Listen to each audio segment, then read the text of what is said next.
Hello aspirants, welcome to daily news analysis of the Hindu. आज के newspaper में क्या है देख लेते हैं एक बार जल्दी से। ऑलराइट, यहाँ पर फाइनली आदित्य आदित्य L1 अपने डेस्टिनेशन में पहुंच गया है, that is Lagrange point 1।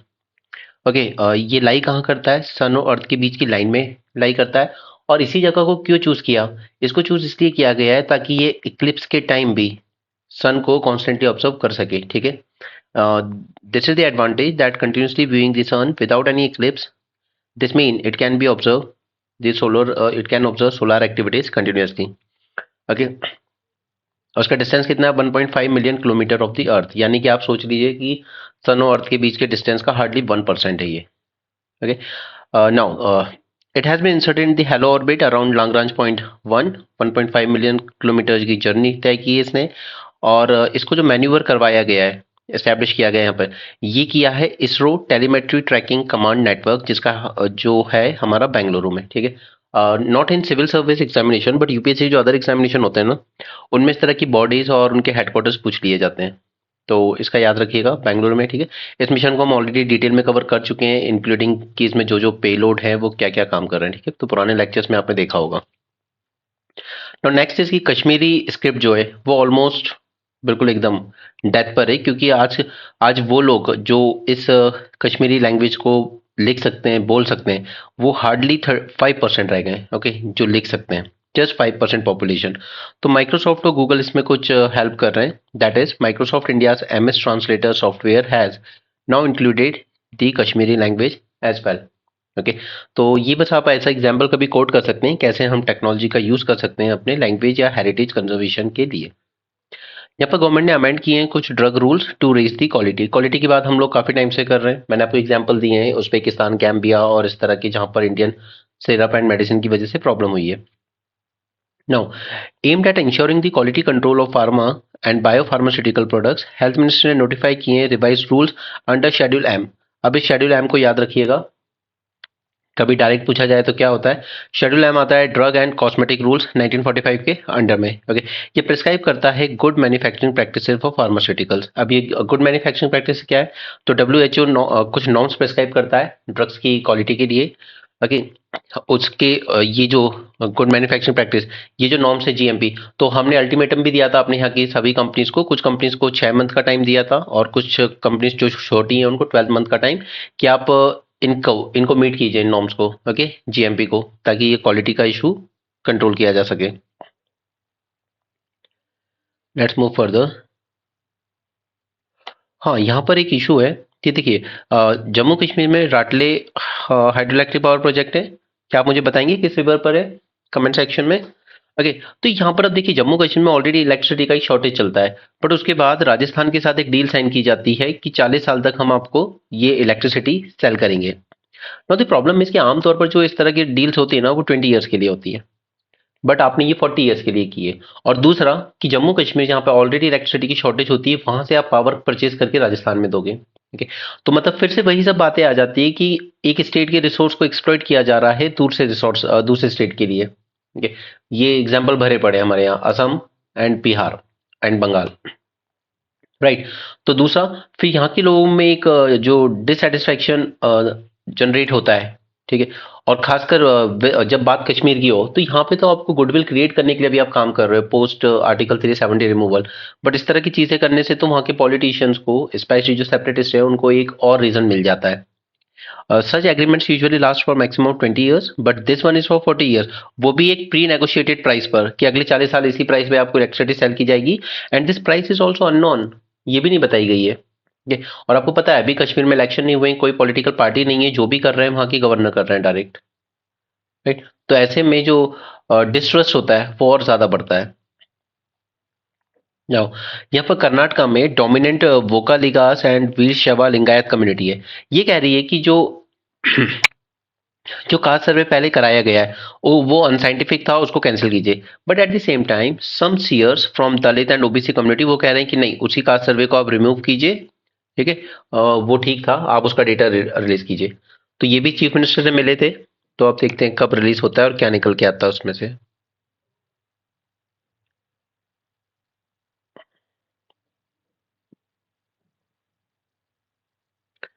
Sunday के पेपर में ज़्यादा कुछ होता नहीं है। एनीवे, साइमल्टेनियस इलेक्शन, तो ये आपको ऑलरेडी पता है कि गवर्नमेंट ने एक कमेटी सेटअप की है under our former president mister Ramnath Kovind, जो एग्जामिन कर रही है इस चीज़ों को।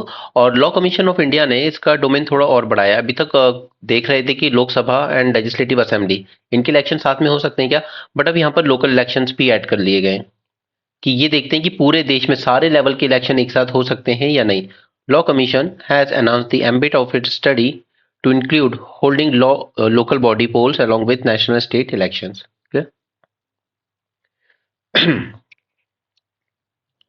ओके यहाँ पर वही सेंटर ने जो रूल्स नोटिफाई करे उन्हीं की बात है। तो शेड्यूल एम को याद रखना है हमें। ड्रग्स एंड कॉस्मेटिक्स रूल्स 1945 में शेड्यूल एम प्रिस्क्राइब करता है good manufacturing practices for pharmaceutical products.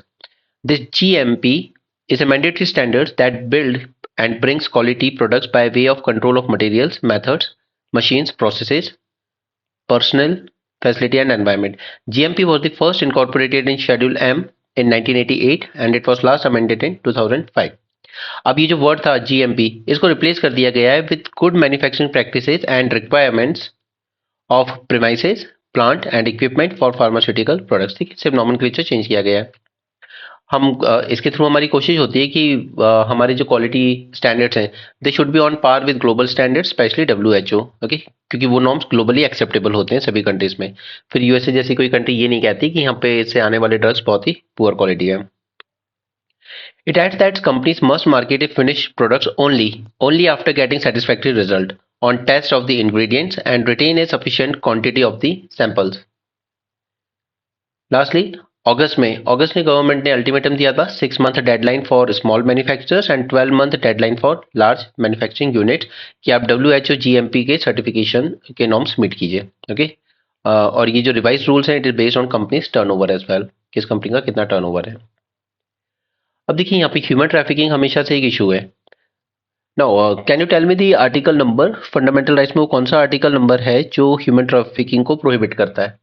ठीक है, 10,000 से ज़्यादा केसेस आए ह्यूमन ट्रैफिकिंग के between 2018 to 22, but the problem is कि कन्विक्शन रेट देखिए जस्ट 4.8%। ठीक है, 10,000 से ज़्यादा केस आना और उसमें कन्विक्शन रेट इतना पुअर होता, तो ये क्या सिग्निफाई करता है आपको? सिग्निफाई करता है कि कहीं ना कहीं जो इन्वेस्टिगेशन है वो बहुत पुअर है। ठीक है, investigation by the police is very poor. Okay, the low conviction rate indicate poor investigation. और second reason is that victim turn hostile during trial process. Another reason, कई बार डर के या किसी वजह से वो पलट जाते हैं। Andhra Pradesh and Telangana has both become source as well as destination of trafficking. अब हमें क्या करने की जरूरत है? तो upgrading the infrastructure of district anti human trafficking units, strengthening intelligence and surveillance mechanism to identify gangs and gather moment information about their modus operandi, की किस तरीके से लोग ऑपरेट करते हैं, कहाँ से बच्चों को खरीदते हैं, किडनैप करते हैं और फिर सेल करते हैं। सिर्फ बच्चे नहीं, मतलब ट्रैफिकिंग तो सभी में हो सकती है। अब यहाँ पे देखिए जरा, हम बात करते हैं काफी लोग रिजर्वेशन से प्रॉब्लम है, एक बार देखिए जरा, फर्स्ट जनरेशन है ये ट्राइबल्स की, ट्राइबल्स की फर्स्ट जनरेशन की बच्चियां स्कूल जा रही हैं पढ़ने एंड वहां पर केस क्या आ रहा है? Headmaster, teachers, other staff, they are accused of sexual abuse. ठीक है, क्यों? क्योंकि रेसिडेंशियल स्कूल था उड़ीसा के ट्राइबल रीजन में। अब कल्पित चाहे कोई भी हो, बट ये देखिए कि उन बच्चियों के दिमाग पर वो क्या मेंटल ट्रॉमा छोड़ के जाएगा। और जब इस तरह की न्यूज बाहर आती हैं तो क्या दूसरे लोग अपने डॉटर को पढ़ने के लिए भेजेंगे, वो भी स्पेशली रेसिडेंशियल स्कूल में? राइट, तो ये पूरा बेस, आपका पूरा फाउंडेशन वहीं खराब हो जाता है, तो आप फ्यूचर में क्या कॉम्पीट कर पाओगे? Okay, और उसके लिए वो बच्चे जिम्मेदार भी नहीं है। At least 13 headmasters and 4 teachers were accused in 29 cases. Okay, and these girls were first generation learners. तो आपने वहीं खत्म कर दिया उनकी विंग्स को। Okay, north Korea, south Korea में इस आइलैंड का नाम याद रख लेना, योंगप्यांग, या जैसे भी प्रोनाउंस करना कर लेना। ओके, ये अगर पूछा जाए कि ये न्यूज में किस रिगार्डिंग था, तो नॉर्थ कोरिया ने मिसाइल लॉन्च की थी और साउथ कोरिया के करीब है ये। Okay, this island name become important. Israel Hezbollah exchange fire on Lebanon border. अब बस यही होना बाकी था। ये रहा गाजा, ये रहा इजराइल और ये रहा ऊपर लेबनान। ठीक है, यहाँ पे एक्टिव है हिजबुल्ला, और मैं आपको कई बार बताता भी रहता हूँ कौन सपोर्ट कर रहा है इनको, ईरान। ठीक है, एंड रिमेंबर दिस हिजबुल्ला जो जिसको ईरान सपोर्ट कर रहा है ना, it is the Shia militia group. मतलब काफी सारे ग्रुप्स हैं जिनको सिर्फ ईरान ही सपोर्ट कर रहा है। हिजबुल्ला हो गया लेबनान में शिया ग्रुप, नीचे यमन में हाउती रेबल्स एक्टिव है, they are also Shia group. ठीक है, उनको भी ईरान सपोर्ट कर रहा है। यहाँ गाजा में हमास, दो Hamas is a Sunni group. ठीक है, बट वो एंटी इसराइल है, इसलिए हमारा जो ये जो ईरान है वो यहाँ पर भी हमास को भी सपोर्ट करता है। क्लियर? तो अब कहीं ना कहीं थोड़ा सा नॉर्दर्न साइड पे भी, अब गाजा तो उन लोगों ने लगभग पूरा खत्म कर ही दिया है, बट नॉर्दर्न साइड में अब हिजबुल्ला के साथ भी इनके कुछ फायर एक्सचेंज होना शुरू हो गए। सेकेंड, यहाँ पर म्यांमार में जो रेबल ग्रुप, जो एथनिक ग्रुप्स हैं, जो वहाँ की मिलिट्री जनता से लड़ रहे हैं, दे टुक कंट्रोल ऑफ ए की टाउन नियर चाइनीज बॉर्डर। और बांग्लादेश में इलेक्शन भी है इस वीक, तो हमारे लिए अब ये बहुत क्रूशियल हो जाता है पूरी नॉर्थ ईस्ट की सिक्योरिटी के लिए कि म्यांमार में जो डेवलपमेंट्स हो रहे हैं उस पर भी ध्यान रखा जाए, एंड बांग्लादेश में शेख हसीना की गवर्नमेंट ही वापस जीत के आए। अदरवाइज मैंने आपको कल बताया था कि जो अपोजिशन पार्टी है बीएनपी, वो थोड़ी सी एंटी इंडिया चलती है। Study reveal the oldest evidence of photosynthesis. अब देखिए यहाँ पे एविडेंसेस कहाँ से मिले, 1.7 billion year old microfossil. Oxygenic photosynthesis, in which sunlight catalyzes the conversion of water and carbon dioxide into the glucose and oxygen, is unique to cyanobacteria and related organelles within eukaryotes. अब क्या India को waste water, देखिए Covid वगैरह के time पे ना बहुत useful था ये, कि आप जो वेस्ट वाटर था उसको एग्जामिन करते थे और आपको पता चल जाता था कि कोई नया वेरिएंट है या कोई साइलेंट वेरिएंट है जो पब्लिक में या ह्यूमंस में घूम रहा है। तो यहाँ पर बात ये की जा रही है, क्या ये वेस्ट वाटर से ट्रैक करने वाला काम हम मलेरिया और डेंगू के लिए भी कर सकते हैं क्या? Because both this are vector borne disease, right? तो यहाँ पर यही बात है कि नहीं, देखिए कोविड जैसे के लिए करना ठीक है, बट इसके लिए करना इज नॉट गुड और सफिशिएंट। वाई? देखिए, इसको हमने पोलियो वायरस के लिए यूज करा, ठीक है, ठीक रहा। Waterborne viruses can be best studied through testing sewage samples. तो वाटरबॉर्न वायरसेस की जहां बात होगी वहां पर ये ठीक है, यूज हो जाएगा। जैसे फॉर एग्जांपल सार्स कोविड 2 के टाइम भी we got information on new variants and virus load. ठीक है, it is very cost effective and can independently confirm the presence of pathogens. Now जैसे एग्जांपल बेंगलुरु में हमने डिटेक्ट किया था XBB.1.16 ओमिक्रॉन वेरिएंट, इसी तरीके से डिटेक्ट हुआ था। या अब इसको रिसर्चर यूज कर रहे हैं specially in develop countries for tracking other disease such as monkey pox, influenza और कॉलेरा। तो ये जो पेपर पब्लिश हुआ उसमें यही बात आई थी, क्या इसको एक्सपेंड किया जा सकता है डेंगू, मलेरिया, जीका और टाइफाइड जैसों को भी ट्रैक करने में? तो इनका कहना है कि देखिए ये उतना इजी नहीं होगा, because employing waste water surveillance for a vector borne pathogens should take into account the geographical context, pathogen biology and availability of sewage network. तो डेवलप कंट्रीज में फिर भी एक बार को पॉसिबल है, बट इंडिया जैसी कंट्री में इट्स नॉट इजी। क्यों? क्योंकि इंडिया में malaria and dengue they are endemic and pathogen transmission take place almost throughout the year, जैसे ह्यूमन स्टूल से एंड बट सिर्फ ह्यूमन से पता नहीं चलता है, because there are very several mammals, okay, including non-human primates that serve as a reservoir host for malaria and dengue. So it is difficult to say that all the malaria dengue microbes detected in wastewater are excreted only by humans. ठीक है, क्योंकि वो हो सकता है कि उन animals ने एक्सक्रीट किया हो, वहां से वो सैंपल आपको वेस्ट वाटर मिला हो, जरूरी नहीं है कि ह्यूमन से ही किया हो।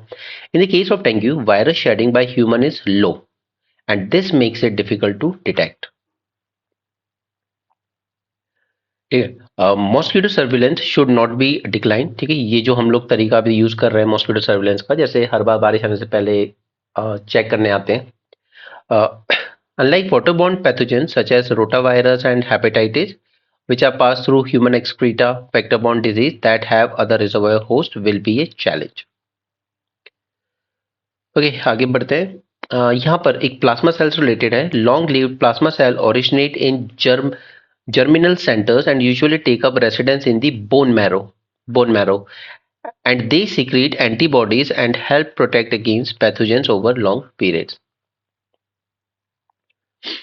चलिए अब हम आ जाते हैं इस्लामिक स्टेट, ये इस्लामिक स्टेट ने ईरान पे भी अटैक किया है, तो इसको क्या प्रॉब्लम है, ये क्यों क्यों अटैक कर रहा है? तो ये काफी सारे रीजंस हैं। फॉर एग्जांपल, चलिए इसको पहले एक बार डिटेल में समझा देते हैं। यहाँ पर इराक है, ठीक है, सीरिया भी है, और यहाँ पर है ईरान, राइट। अब देखिए, सीरिया में बशर अल असद की गवर्नमेंट रूल कर रही थी, यानी कि कहीं ना कहीं शिया लैड ही था सब कुछ, राइट। ईरान शिया कंट्री, ठीक है। इराक में मोस्टली तो सुन्नीस का रूल है, ठीक है। बट अब यहाँ पर 2013-14 के आसपास क्या हुआ, यहाँ पर इस्लामिक स्टेट ने सब कुछ कैप्चर कर लिया, राइट। अब इस्लामिक स्टेट ने कैप्चर कर लिया, तो इराक में कुछ होली साइट्स हैं शियाज की, जैसे करबला, ठीक है। और ये जो इस्लामिक स्टेट था, इनका एक सीधा सा वो चल रहा था कि सुन्नी ही सब कुछ है, and kill this Shia people, right. तो इस्लामिक स्टेट की आइडियोलॉजी थी कि शियास को हमें मारना है। तो ईरान ने इवन इराक को भी काफी मदद की, ठीक है। इन्होंने सीरिया को भी काफी मदद की। मैंने आपको कल बताया था ईरानियन रेवोल्यूशनरी गार्ड, राइट, जिसके हेड थे वो मिस्टर सोलेमनी, जिनको अमेरिका ने एक ड्रोन स्ट्राइक में मार गिराया।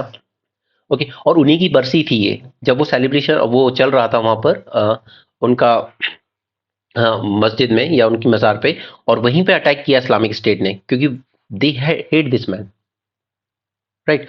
अब उसके बाद धीरे धीरे इस्लामिक स्टेट को यहाँ पे डिफीट किया गया, ईरान की मदद से और कुछ यूएसए की बॉम्बिंग की मदद से, राइट। अब इन्होंने क्या किया, ईरान के साइड में है अफगानिस्तान, तो इस्लामिक स्टेट ने अपना बेस शिफ्ट कर लिया यहाँ पर अफगानिस्तान में, ठीक है। क्योंकि लॉलेस टाइप की थोड़ी सिचुएशन है वहां पर, ज्यादा गवर्नमेंट का कंट्रोल नहीं है, कोई आर्मी का कंट्रोल नहीं है, तो इन लोगों ने अपना बेस वहां शिफ्ट कर लिया। अब ये मौका मिलने पर बार बार ईरान पर स्ट्राइक करते रहते हैं, ठीक है। तो आप कह सकते हो कि it is mostly Shia Sunni kind of conflict. चलिए, now Qasim Soleimani was killed by US in January 2020. Soleimani was commander of Quds Force, that is an elite wing of Iran's Islamic Revolutionary Guard (IRGC). He was a sworn enemy of Islamic State. ठीक है, but ये पूरा incident हमें क्या दिखाता है, there is a growing threat of terrorism in Tehran, यानी कि Iran, and fear of a regional war. अब इनकी जो कन्फ्लिक्ट की शुरुआत है, वो कन्फ्लिक्ट शुरुआत कहाँ से होती है? इस्लामिक स्टेट जो है, it is a Sunni Salafi jihadist outfit that see Iran, that is a Shia theocracy. Iran है शिया थियोक्रेसी, क्योंकि वहां पे मैंने आपको बताया भी था वो रेवोल्यूशन वाली बात, ईरानियन रेवोल्यूशन थियोक्रेटिक स्टेट है। ओके, आइडियोलॉजिकल राइवलरी है इनके बीच में। ये ईरान को एक एनिमी ही समझते हैं। In fact they called for Rafida, Rafida मतलब रिजेक्शनिस्ट। ये एक डेरोगेटरी टर्म होता है जो सुन्नी एक्सट्रीमिस्ट यूज करते हैं शिया को रेफर करने के लिए, कि these are rejectionist people, they rejected the first three caliph, that is Abu Bakr, Umar and Uthman. इन तीनों को शिया रिजेक्ट करते हैं कि नहीं, हम नहीं मानते इनको कैलिफ, बट सुन्नी मानते हैं। ओके, और ये मानते हैं कि शिया भी वही हैं जो मूर्ति वगैरह की पूजा करते हैं, idolatry type of people. Now, Islamic State lost the territories and shifted the focus of their operation to the lawless land of eastern Afghanistan, and they continued to attack the Afghanistan Hazara Shia minority as well. ठीक है, वहां भी अफगानिस्तान में भी जो शिया community है ना, उसको अटैक करते रहते हैं ये लोग, और ईरान भी शिया कम्युनिटी यहाँ भी अटैक करते रहते हैं। Iran backed militias played a key role in defeating the jihadist, यानी कि ये इस्लामिक स्टेट वालों को हराने में ईरान के ने जिनको बैक किया था उन लोगों का काफी रोल रहा, ठीक है, in Iraq, Syria and predominantly in Iraq. There is high decibel propaganda in Persian, जो इस्लामिक स्टेट ने इशू किया था, to expand their sphere of operations from Afghanistan to other nearby lands, primarily Iran. Now it was a declaration of war by Islamic State to the Islamic Republic. ठीक है, तो ये conflict समझ में आया शिया सुन्नी का, और ईरान के पीछे क्यों पड़ा है Islamic state. Now, how does Iran look at the IS? Iran का क्या एटीट्यूड है? Iran see that IS is a bid to revive the deadly conflict of early years between Shia and Sunni.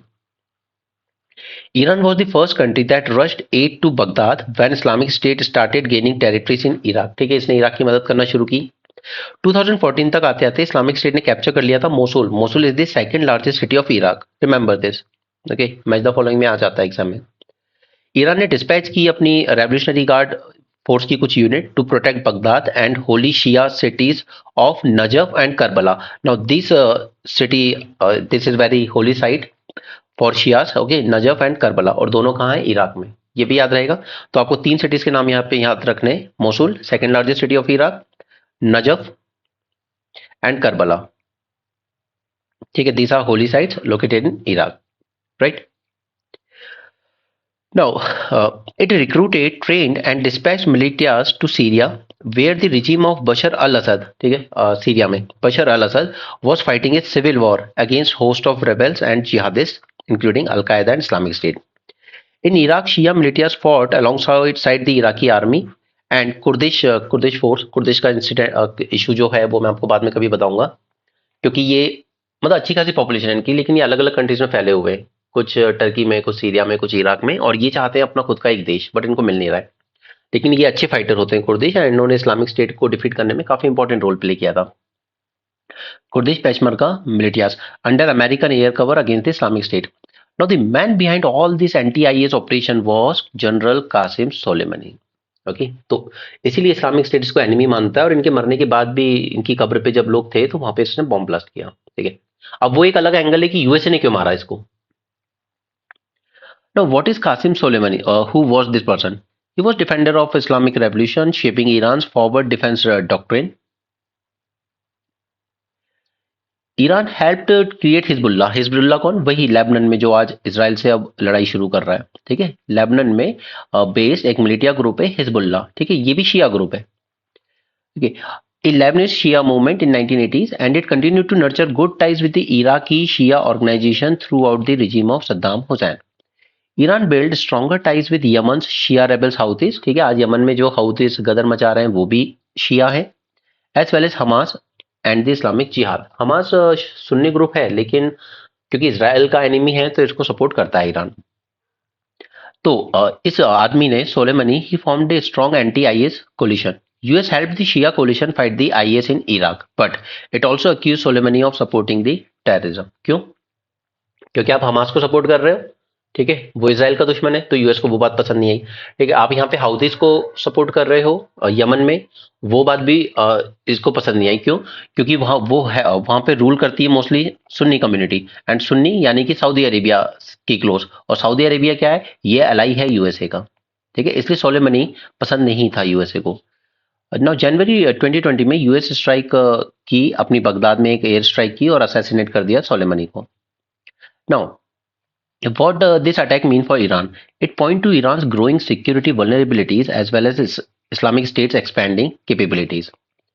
The increasing regional pressure under the Israel-Gaza war widening beyond Gaza border. ठीक है, this is first point. This is second point. Iran-backed groups have attacked Israel and US position in solidarity with Palestine. Right? वही अपना red सी वाला issue.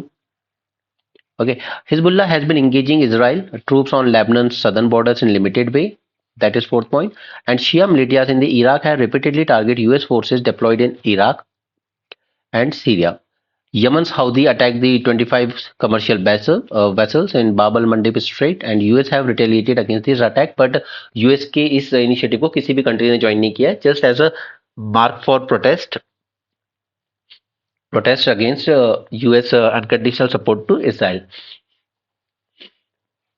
Now, as the crisis is widening across the region, mounting pressure on Iran, the Islamic State found an opportunity to strike its old enemy. Okay, ये पूरी कहानी थी इसकी।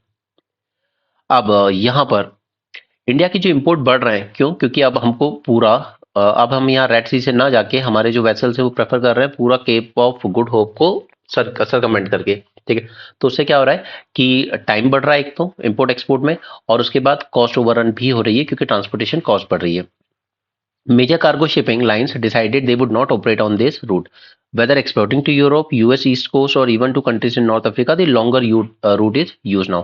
अब ये दो टर्म्स याद रखना, इस तरह के क्वेश्चन बहुत पूछता है यूपीएससी बीच बीच में से उठा के। If it is FOB, that is free on board, freight burden is on the buyer. ठीक है, जो खरीद रहा है, जैसे इंडिया पेट्रोल कहीं एक्सपोर्ट कर रहा है रिफाइन करने के बाद, तो जो कंट्री खरीद रही ना उस पर बर्डन आएगा। If it is free on board, the freight burden is on buyer, and if it is CIF, cost insurance and freight, or C&F, cost and freight contract, the freight has to be borne by the exporter, यानी कि India born करेगा। ठीक है, तो ये दो terms एक बार समझ लो। ठीक है, नेक्स्ट इज एक्स्ट्रा टाइम लग रहा है, लॉन्गर रूट लग रहा है, इंपोर्ट कॉस्टलियर हो रहा है, and call of better inventory management. Impact of crisis on oil tankers, additional war risk premium and freight rate increase. Okay. इसके लिए यूएसए ने लॉन्च किया है operation prosperity guardian Red Sea में जो हाउदी अटैक कर रहे हैं ना उसके against. No next is okay, ये सब तो बोल बच्चन है कि हमारा टारगेट है 2 ट्रिलियन के एक्सपोर्ट का बाय 2030, तो government is optimistic. Right, next is just news article. Indian express को देख लेते हैं. वैसे संडे को इंडियन एक्सप्रेस में ना के बराबर ही होता है, कुछ नहीं मिलेगा आपको शायद इसमें आज. Let's see. Bangladesh opposition leader among the 8, अरे एक second, among the 8 held over train arson that killed 4. Okay, तो अपोजिशन लीडर को काफी अरेस्ट किया गया है, इसलिए माना जाता है कि यहाँ के इलेक्शंस जो हो रहे हैं वो फेयर तो नहीं हो रहे. ठीक है, हिजबुल्ला इसराइल में रॉकेट लॉन्चिंग चल रही है, तो वो हमने देख लिया है उस न्यूज़पेपर में. ओके, देन फ्राइट रेट वगैरह रेड सी की में डिस्प्यूट की वजह से वो भी देख लिया है. ये सब फालतू की बातें, not important for us. Okay, government notify new drug making standards, ये भी हम देख चुके हैं द हिंदू में.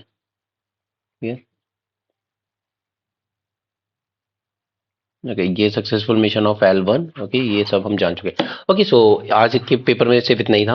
Alright, now lastly what I would like to tell you is कि अब ये सब खत्म हो चुका है. ठीक है, हमारी जितने डेमो लेक्चर्स हमें देने थे आपको वो हम दे चुके हैं. अब मंडे से आप अपना जो प्रिपरेशन है फॉर द सीरियस नोट शुरू होगी. अभी तक करीब 20 स्टूडेंट्स ने एनरोल करा है and that's final now. Okay, बस इतने ही करने थे. माय गोल इज कि इस 20 की 20 एटलीस्ट अपना प्रीलिम्स जरूर क्लियर करें. ओके, रही बात सी सेट की, तो वो हम लास्ट में जरूर कोशिश करेंगे करवाने की. But our goal is to work and monitor progress of these 20 students, ताकि हम लोग एक अच्छा रिजल्ट जनरेट कर सकें. Okay, so that's it for this session. Thanks for joining. Have a great day and keep learning.